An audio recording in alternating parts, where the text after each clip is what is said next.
Assalamu alaikum. Welcome you all in the ninth session of the series of lectures Knowing Masumeen. Today's session is about Imam Musa Kazim alayhi salam. Now I would like to invite Ibrahim for the recitation. Please welcome him with a loud salawat.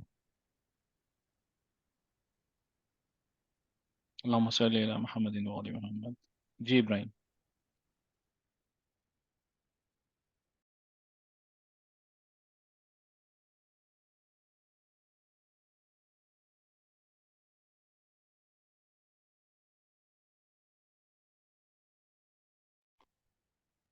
Now you can unmute Ibrahim.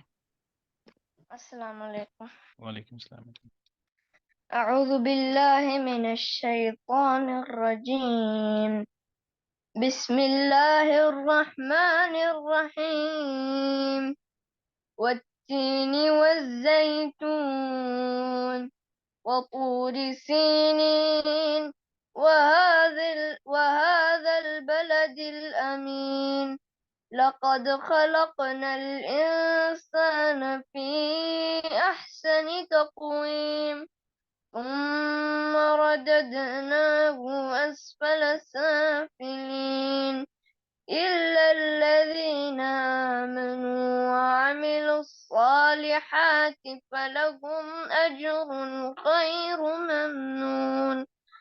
فما يكذبك بعد بالدين أليس الله بأحكم الحاكمين. صدق الله العلي العظيم. Subhanallah, mashallah Ibrahim. Thank you so much. Now I would like to invite Brother Mustajab Naqvi for tonight's session. Imam Musa Kazim alayhi salam. Allahumma salli ala Muhammadin wa ali Muhammad. Allahumma salli ala Muhammadin wa ali Muhammad. Assalamu alaikum everyone. Welcome to today's session, part 9, Imam Kazim alayhi salam, Imam Musa Kazim alayhi salam. His first name was Musa, and we will be discussing the life events and some learnings from his life. So just give me a few seconds. I've got something on my glasses and I can't see. All right. Okay, so Imam's life, he was born in the village of Abwa, which is somewhere between Mecca and Medina in 128 Hijri. He's the son of Imam Jafar Sadiq alayhi salam, and he was not the first son. His first son was Ibrahim, who passed away during the life of Imam Jafar Sadiq alayhi salam. So, and Imam Musa Kazim is one of the Imams that was oppressed a lot. And at that time, the people were aware and found of within their hearts of the Imamat. It was revived through the efforts of all the Imams after Karbala and the action that Imam Hassan took to expose, which we have been learning through Imam Hussein and then the following Imams. It was evident. So we will be learning few things about his life that maybe normally are not heard. Let's see what we can learn. So a brief look into the life of Imam Musa Kazim alayhi salam. He was known, as I said, by the title Kazim. His mother was a virtuous lady by the name of Hamida. And his father was the sixth Imam, Imam Jafar Sadiq alayhi salam. Allahumma salli ala Muhammadin wa ali Muhammad wa ajal faraj. So he was born in 128 Hijri.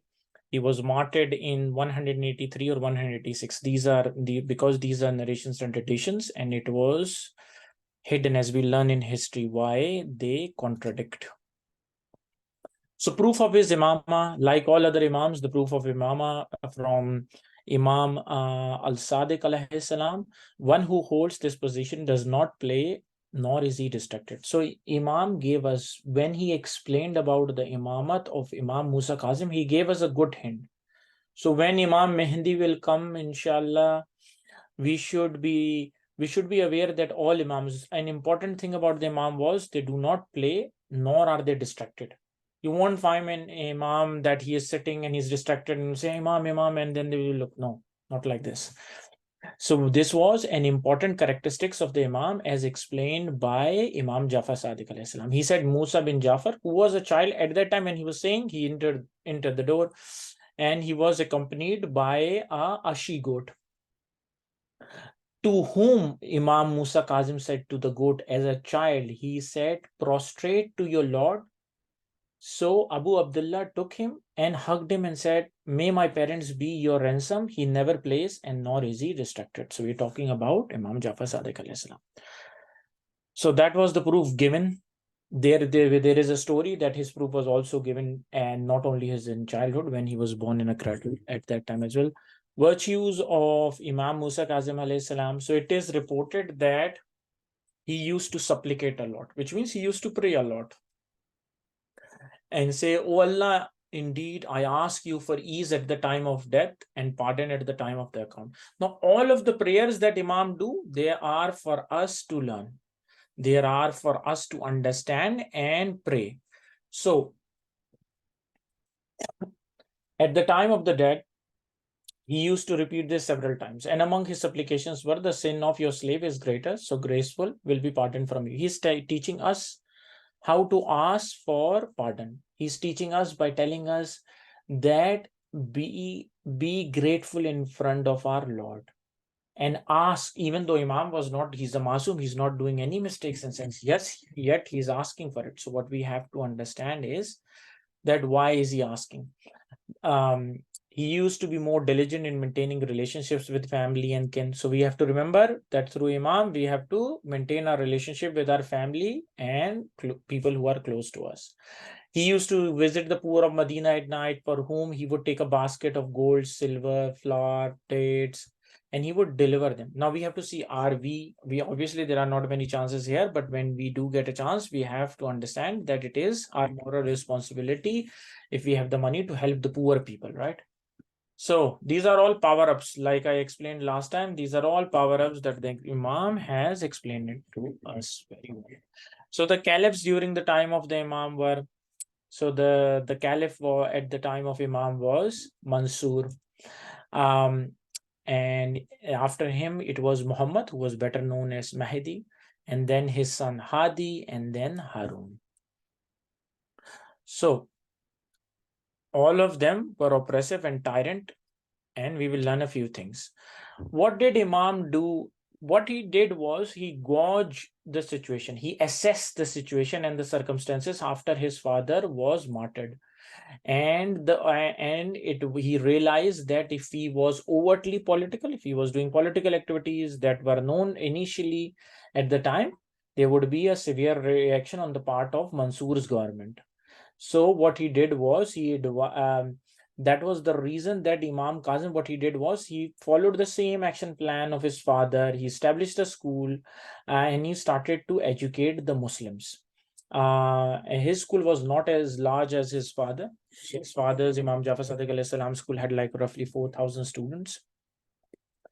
But this was his way to influence the people and for them to understand about the real Islam. So the period of the caliphs during Imam Musa Kazim's period was a dark period. They were very oppressive, tyrant rulers. They used to spill the blood. They used to punish people, behead people, and there are a lot of instances. So we'll be going through a few things. So Mehdi Abbasi, he was the center of debauchery and corruption. At his time, there was a lot of corruption happening throughout, and people were fed up with the corruption that was happening. And corruption is also corruption of souls and spiritually as well. Not only corruption and taking the wealth that was coming and collected as tax, and they used to spend on themselves for their partying, singing, all of these things he did. So like the previous caliphs, he also did all of these things, and he was inclined towards courts just as they were clowns and people who used to make fun or sing and others to please the king. That was all being done in his lifestyle. So what did Mehdi Abbasi did? So one time, and this is that he was opposed to the Shia teachings, and we have to understand what he did was he came and visited. He was visiting the where Imam was present, and he asked, "Has wine been prohibited in the Holy Quran?" So the majority of and after that, instead of saying, just asking, okay, has wine been prohibited in the Holy? Now, I want everyone to pay attention because it is important for us to understand wine, because wine and alcohol is available in the country that we live in. It is available in all countries in reality, but we have to understand how and what it is and how bad it is. So he said, because he used to drink a lot, he tried to justify it by saying the majority of the people know that drinking wine has been prohibited. He's saying, oh, it has been prohibited, but they do not know whether the meaning of this prohibition, this stopping or refraining from it, is absolute forbiddance or simply a recommendation. He's saying, oh, is it just simply a recommendation that it's better you don't drink alcohol, wine, beer, anything, or is it just like absolute, no, you can't touch it? So see how eloquently Imam Musa Kazim alayhi salam explains. He said, indeed, the absolute prohibition of wine has been mentioned explicitly in the Holy Quran. So Imam told him, he know how he was, so he said that it is mentioned explicitly in the Quran. He said, then he goes against, because he's drinking and he's under the influence of shaitan, so he goes and says, where in the Quran?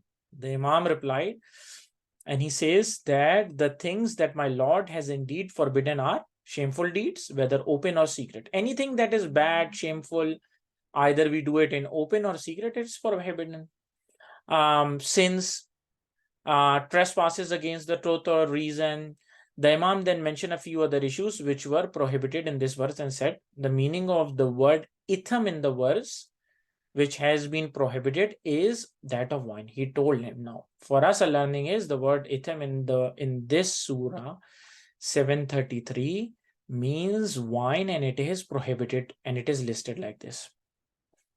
So he goes on and he says, because God says another verse, they ask you concerning wine and gambling. So wine and gambling are the two. Now, if we look at any society where people are going, is wine, drug, all of these things, or gambling, they lose their money, all of these affect a human being. So he says, say in them is great sin, ithme kabir, which is great sin, and some profit for men. There is some profit. They say, oh, we can sell it, we get some profit, but the sin is greater than the profit. So then he continued and said, the ithim which has been explicitly introduced as being forbidden in Surah Araf has been used in Surah Baqarah in regards to wine and gambling. So the first one was Surah Araf, which is chapter 7, 33. And then in Surah Baqarah, ayah number 219, he said, that's what it is. So Mehdi, excuse me, was deeply affected by the logic. Now he can't challenge, no matter which caliph or what bad ruler has come that rules on the basis of Islam is unable to challenge the Quran, and there are things written plain in the Quran. He suddenly looked at Ali ibn Yaqtin, who was also a follower of Imam Musa Qasim, and he said, by God, this ruling is a Hashmi ruling. Now, instead of saying this is a ruling from the Quran, Allah's ruling, he said, oh, this is a Bani Hashmi ruling. So he said, we thank God. What did Ali said? He said, we thank God that he has placed this knowledge in you, the family of the Prophet. So when he heard this, he got very angry and he said to him, you speak the truth, and he called him Rafidi. So Hadi Abbasi was the son of Mehdi. He became caliph at the age of 25, and he was known for his arrogance, inexperience, and pleasure-seeking nature. He was cold-hearted, which means he had no emotion. If someone is dying or if someone is poor or ill, he's just cold-hearted. He doesn't care. And he was known for his short tempers and ill manners. He was raised in the courts of his forefathers, where he saw all of these drinking, bad things happening. So he adopted all of these things. And at that time, the people started getting worried. The Muslims started getting worried because he was inexperienced. He had all of these bad characteristics and didn't simply know how to rule.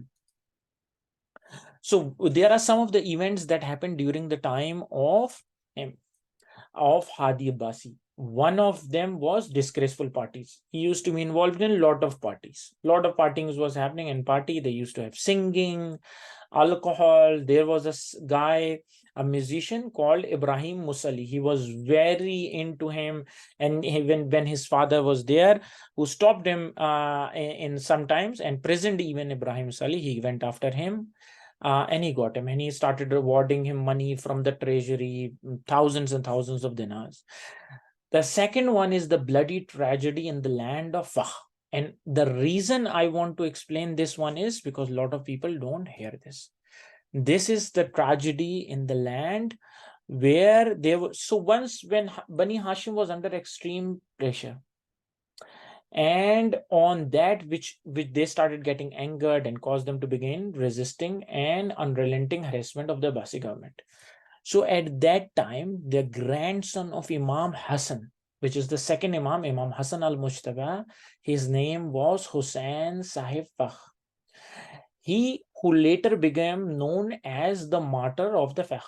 The reason he became was because he revolted with the permission and the tidings was given by Imam Musa Kazim alayhi salam. So basically what they did was they revolted in Medina and they were able to push back the army of Hadi Abbasi.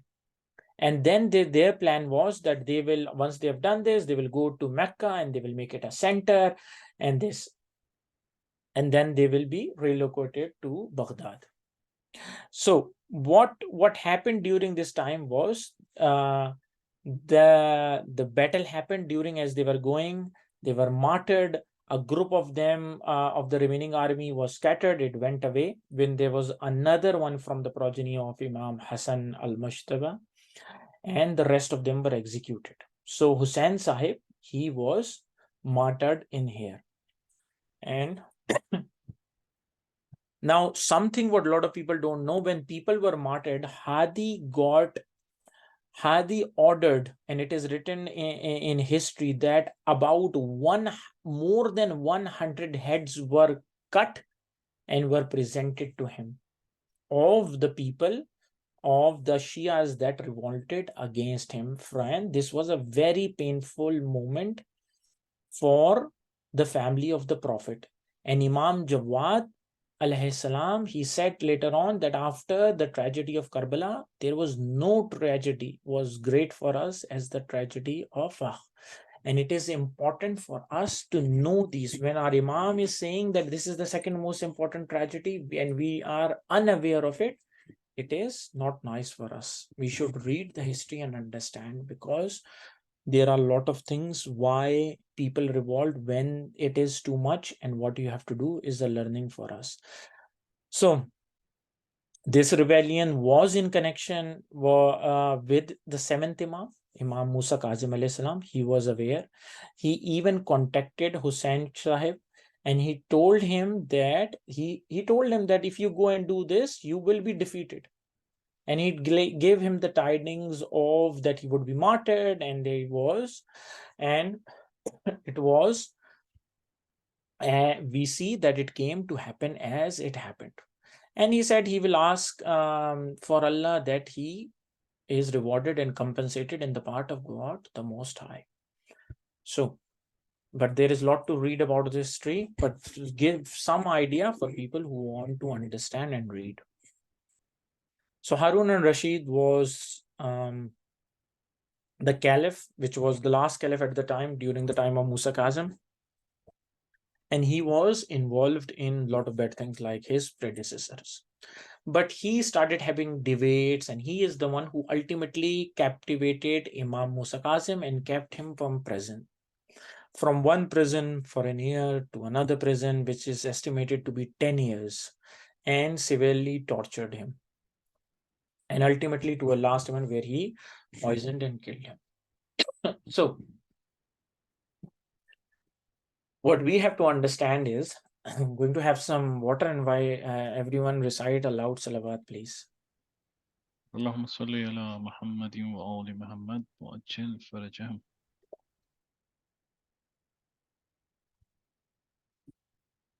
So what did Harun started doing? What was different to others was, because their lineage was from Abbasi, which was Abbas bin Abdul Muttalib. He started saying, oh, okay, we are from Abbas ibn Abdul Muttalib, and we are from who was the uncle of the Prophet, and that's why he started claiming that he was close, and that's why that their rule was more justifiable. And because they were from the family of the Prophet, it's the family. But if we look at the history, if it was the family of the Prophet, then it was he only had one daughter, which was Fatima Zahra Salamullahi Allahumma Muhammadin wa Muhammad. And then Imam Ali was his first cousin, and from his the chain came. So ultimately they were closer. So he can only call him the Prophet the uncle in a long chain, where they were what the Imams called the Prophet as father, as mentioned in the Quran. So he had, so during the time it manifested during Harun's time that with even all the power and the expansion and territories he was keeping, but through all the efforts of all the Imams, the heart of the people started turning towards the Imam, and they can see they were knowledgeable they were. So Harun sensed that the hearts of the people were with Imam Musa Jafar alayhi salam. So what he started, he was very affected by this and angered with this. And in history, in other parts of Muslim, they show him as he was good, but he had a dual characteristic. So he was a person with multiple personalities. While he portrayed and cried sometimes on God, but he was a very bad person, and he did a lot of bad things, such as killing, using the wealth, drinking, torturing the Imam and the family, killing of the people. A lot of things was done. So he used various methods to neutralize the influence of Imam, but he always failed. So it started getting intolerable each day, and he would receive reports that people are secretly giving their Islamic texts to Imam Musa. And then the reality was that what people were saying was they do not accept him, Harun, as the caliph, and they accepted Imam as the rightful ruler. So this agitated him, and this is why what Harun did was, he when he saw the Imam next to the Kaaba one day, he asked him, is it that you, the people, have secretly pledged their allegiance to and selected as their leader? So what Imam replied, I said, I govern over the hearts of the people while you rule over their bodies. Which means by torturing, forcing, killing, and all of these things that he was doing, you are ruling over their bodies, but I govern their hearts. So with hearts, people were with the Imam. So one of his famous companion was Ali ibn Yaqtin. Now, he was the Imam's agent in the Harun's government. And with the permission of the Imam, he served in Harun's government. So Ali ibn Yaqtin was one of the prominent and distinguished students of the seventh Imam. What qualities did he have to be called in history? He was pure, honorable individual. He enjoyed a special position before the Imam, and he was respected by the Shia community. So, and obviously he had a very high intellectual rank. So what did his ministry did?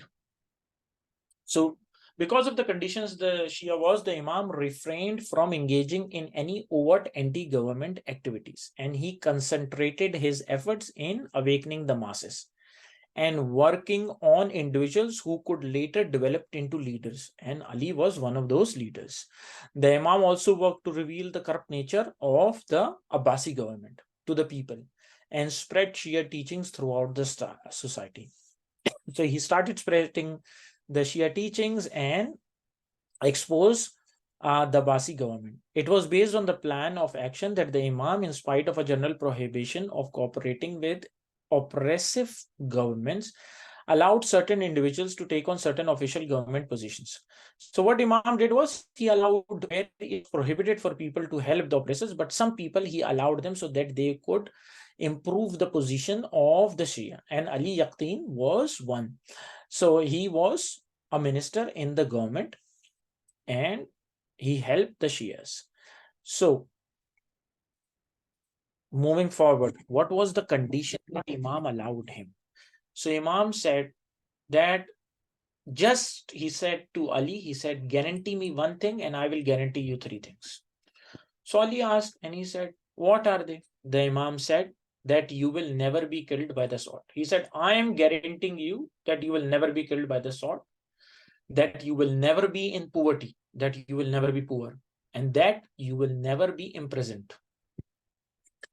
However, what you must guarantee is that whenever one of our followers refers to you, so Imam is saying, when one of our Shias come to you, you should fulfill whatever he needs and desires, and you should treat him with respect and honor. Now, in this condition, while some people misunderstand, whatever means whatever is lawfully allowed and whatever is due required, not unlawful things. Okay, and he accepted Imams, and that's why he went into the position. So there was an and he used to support the Imam. He used to send his khums to Imam Musa Kazim. He used to send a lot of people. Now, how did he help people?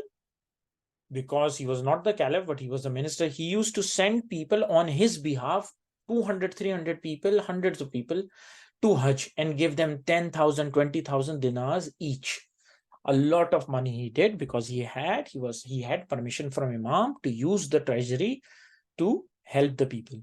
Now, obviously, when you do something, during his time, there was a mystery of a piece of clothing. So what happened was, one time Ali, he was in an habit of, he used to send khubs and gifts to Imams and all of these things. He sent him along with a lot of gifts. Among that gift was a gift of a piece of cloth. Now, that clothing was a black fur coat covered with gold brocade. This was a special type of clothing. Now, what was important about this clothing? It was special and was only worn by the caliphs. And this was given by Harun to Ali. So what he did, he used to send everything to the Imam along with his khums. So Imam accepted everything, but he returned this special clothing. And he said, with a message to Ali, he said, keep this piece of clothing and do not part with it, for an event will befall you and it will be of use to you. He said, there will something happen and you will need this, so do not go away with it. So what happened was, as days passed by, there was someone who actually started telling that the close relationship between Ali and Imam Musa Kazim alayhi salam. And he said there was a guy, what Ali did was, when he was unhappy with his guy and his employees and he was neglecting his duties, he fired him. So that guy went to Harun and he said that, Ali, your minister, he sends money and presents to the Imam. And he complained to Harun, started complaining about him and told him things. And he says, okay, because he was part of the people who took the cloth, and he said, that special fur coat that you gave him, the black fur coat with gold brocade, he even gave it to him, and he even sends him khums. So the man proceeded to tell the story, and he did all of these things. Then what did Harun did? He said, okay, I'm going to put your test. If your claims are true, I will kill Ali. Otherwise, be prepared. What will happen to you? So he said, he summoned him to his palace. He asked Ali that, where is that I gave you this clothing, where it is? So Ali just over his here, he remembered that Imam sent to him. He said, he sent one of his worker and he said, go and retrieve this rope. He said to him, go to this specific room in our house, get the key from the treasurer. He said, unlock the door, then go to a specific chest or tall boy, whatever you want to call it, open it. And when you have opened it, you will see that there will be a pack of clothes and there would be seal intact on it. And he placed it in front of Harun.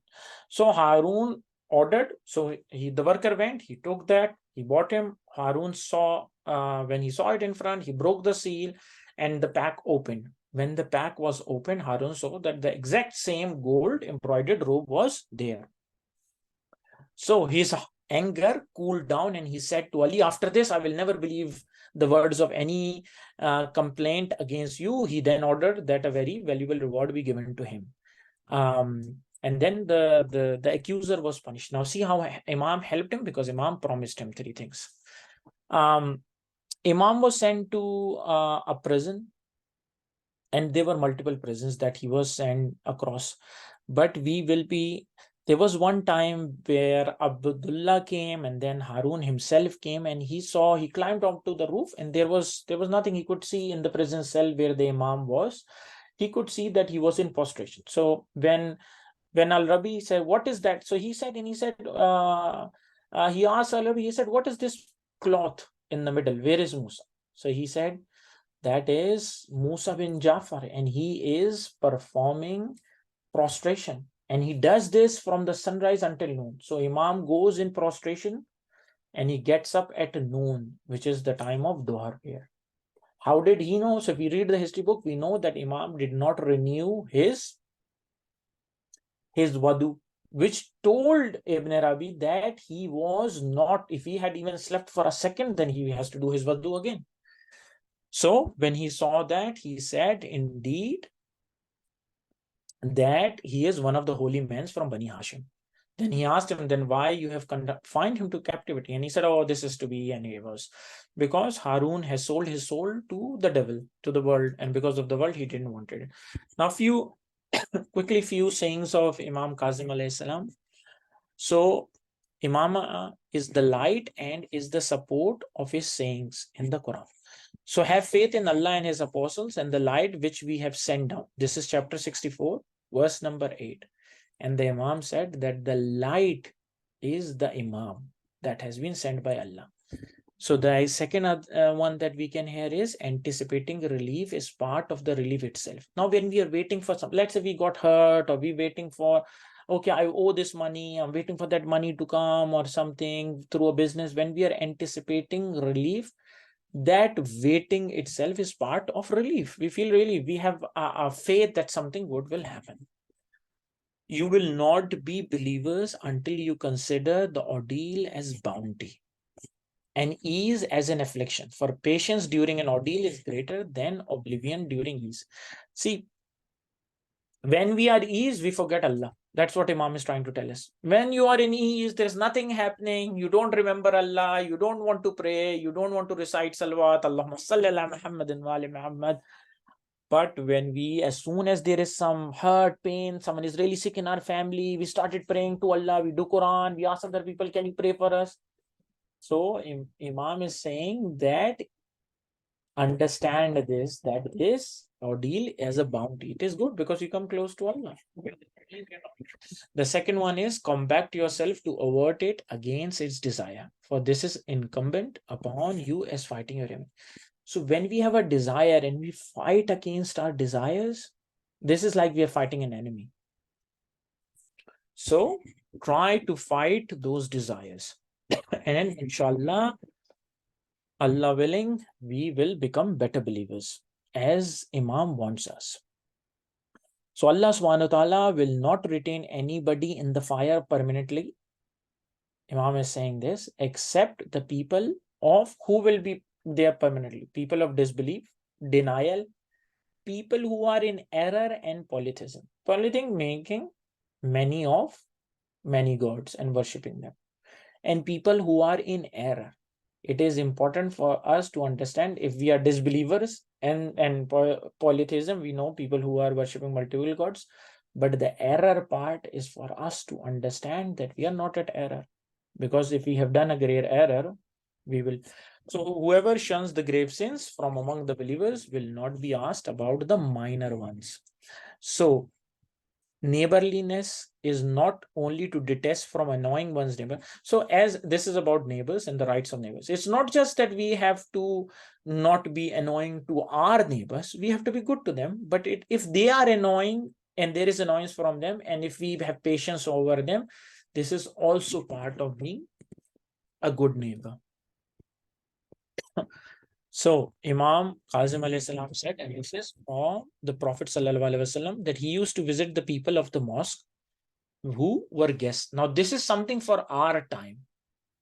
And his guests had migrated to Medina without their families and belongings. So the Prophet had lodged them on the ledges of the mosque, and there were 400 people in the mosque. Their family were in a different city, and he greeted them every morning and every night. And one day he came to them while some of them were mending their sandals. They were fixing the slippers. They were patching their garments. They were cleaning their heads from lice. And the Prophet used to provide them with half a bushel of dates every day.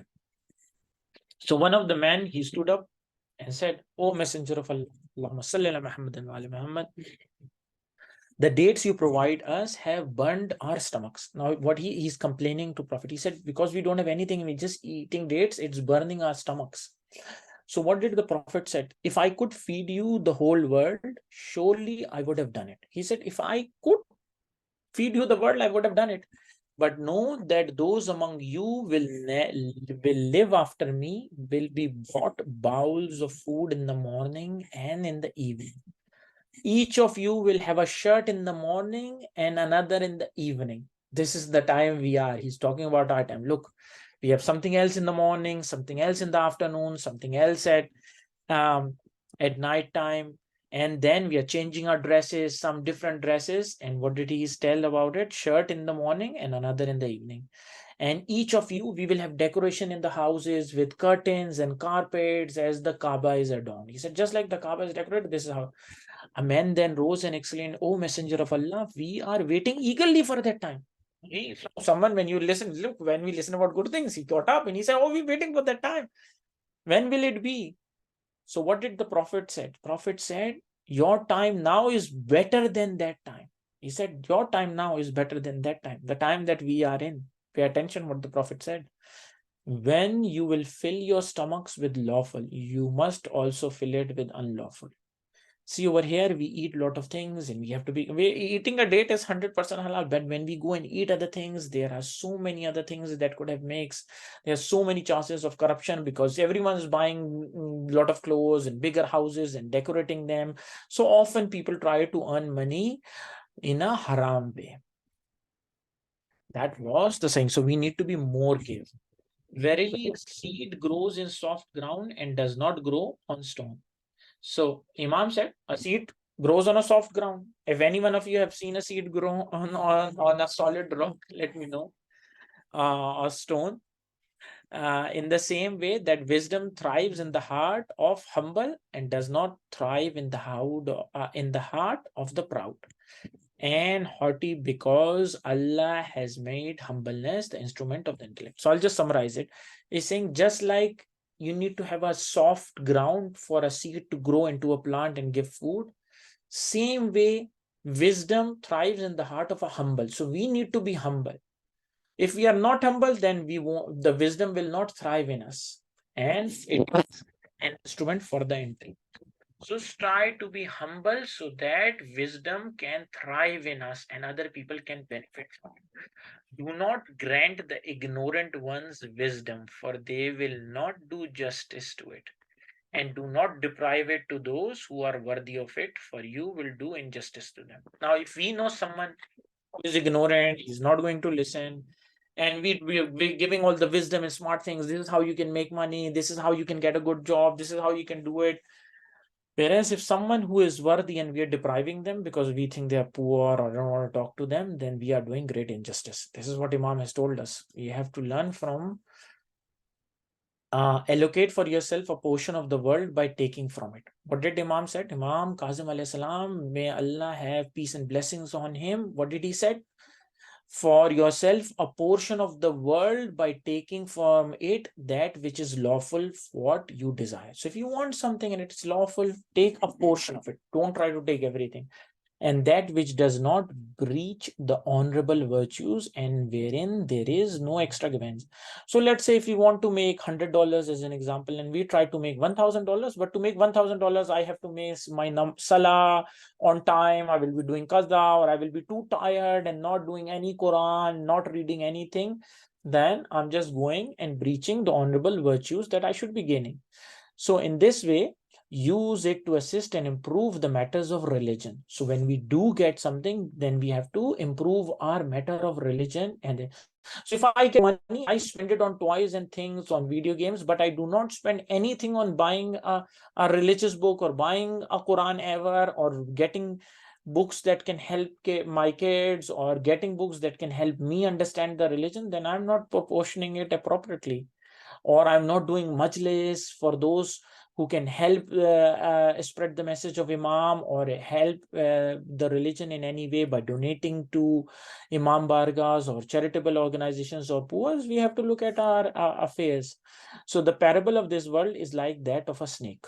This is Imam saying, Imam Kazim, look how in small words he have explained it to us nicely. The parable of this world is like that of a snake. How is snake? It is soft to touch, but it contains a deadly poison. So men of intellect are cautions where children extend their arms towards it. So when a child doesn't know that a snake is poisonous, will just see it, a little child will try to grab it. Whereas people who know, when you have brain and you've learned it, oh, it can be poisonous, it can, you know.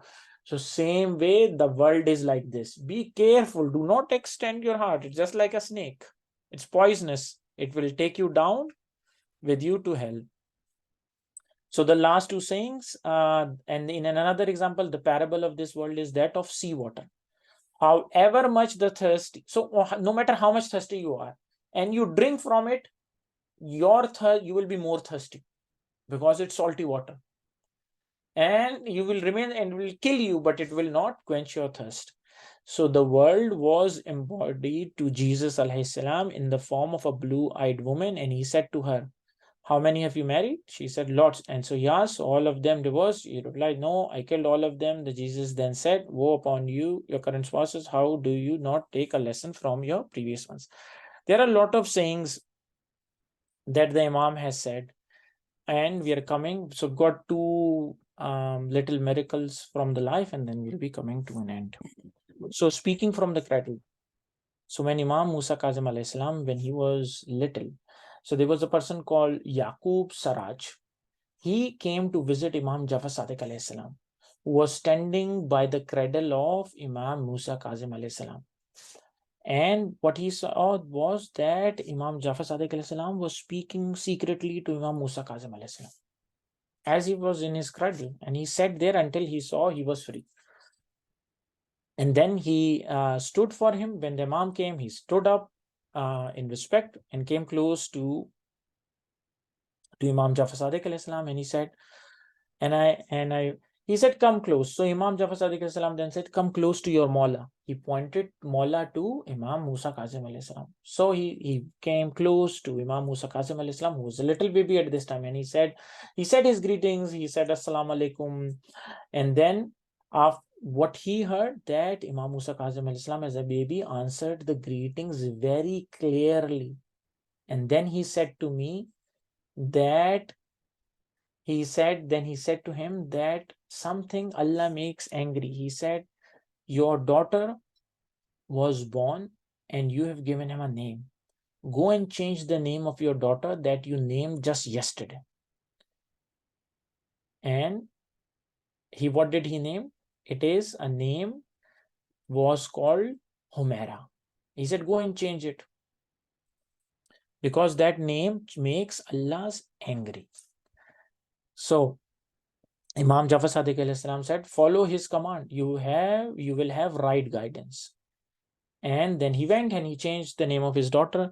In this story, Imam is told him from a time that, look, an Imam is an Imam. Either he is a little baby, a child, a kid, or going up, he is an Imam. Okay, so the last one, and then we're ending the loin. And this is very famous. This is narrated in a lot of majlis. So there was a time, Harun Abbasi, what he wanted to do was he wanted to refute Imam Musa Kazim and disapprove his imamate. So he came up with a plan that, oh, I will have a large gathering of the nobles and peoples and I will humiliate Imam Musa Kazim alayhi salam. Won't that he even thought he could do it. So what he did was he got a soothsayer. Soothsayer is a person who predicts the future, like they're like magicians. And he bought him for the purpose for this. So what he did was, when the food was laid out and the dishes were brought in, so what the magician did was, he placed his jinn on all of the loaves of bread that were placed. So the loaves of bread that were placed in front of the Imam, he placed his jinn. So whenever the servant of the Imam used to stretch his hand to pick the bread, he used to make the bread fly away from him. And everyone started laughing, and Harun was so elated that he laughed a great deal. Oh, that Imam is waiting and his servant can't even pick up the bread. What did Imam Musa Kazim did? There was a carpet, or some say there was a curtain, and there was a design of a lion on it. So Imam said to him, "O God's lion, tear up this enemy of God and devour him." As soon as Imam said this, "O God's lion," then the lion, by the command from the picture, changed into a live beast and attacked that soothsayer. The mad magician ate him, tore him, and swallowed him, and within no time he went back to the picture. Seeing this, Harun and all his friends who were there having a good laugh before them, they were so scared they went unconscious, and they were absolutely flabbergasted. They didn't know what happened. And after some time, when he regained his conscience, he said, "Oh, no, I adjure you by my right." And he's that, "Please order that picture to throw up that man." And Imam said, what did Imam said? If the staff of the Musa, which was, the stick of the Musa, the staff of the Musa, as we call it, he threw it, and what did the python did? He ate it, all of the snakes. He said, if he would have vomited it, then this one will do. And we all know in history and Quran that it did not, it just ate it. So this is where Imam showed it. So Harun captured Imam after a lot of debates, and he kept him in Baghdad. And then a place near Qadimia was a town formed. He was poisoned, and he spent a lot of time. And as I said earlier, he was like a piece of cloth. He's lost a lot of weight in it, and he was constantly prostrating. And he died at the age of 55, and he was buried in Qadimia. And after he died, there is something else in history, if you want to read. There was a Waqfiyah movement that emerged. So there were people who thought that Imam Musa, what Harun's plan was to show that Imam died a natural death. There was nothing, he just died. And because he used to keep him in prisons that were of like high-ranking officials and ministers, not in public prison, he was like under house arrest. So this movement began where people thought that Imam is the Imam and he has gone in ghaiba. But that was not the case. So that's the lifeline, and I hope there was something for you guys to learn and understand. This is the end of the life, and I hope that with the grace of Allah, you guys would have learned something, or at least be interested in reading and understanding more about the life and the environments of Imam Musa Kazim al-Islam. May Allah accept our efforts to understand the life of Masumeen. Allahumma salli ala Muhammadin wa Muhammad. Thank you, Mr. Jab. We have a quiz tonight, and I can see that there are 2 questions. So let's take the questions first, and then we're going to move to the quiz. Zafir, you are first, so please unmute yourself and you can ask question. So you said that this Shahid, whatever name, Allah does not like. Is there a meaning of, is there a bad meaning of that name, or what? Yeah, so there are a lot of names. There are names that are, for example, in us, we don't keep name Haris. Haris was the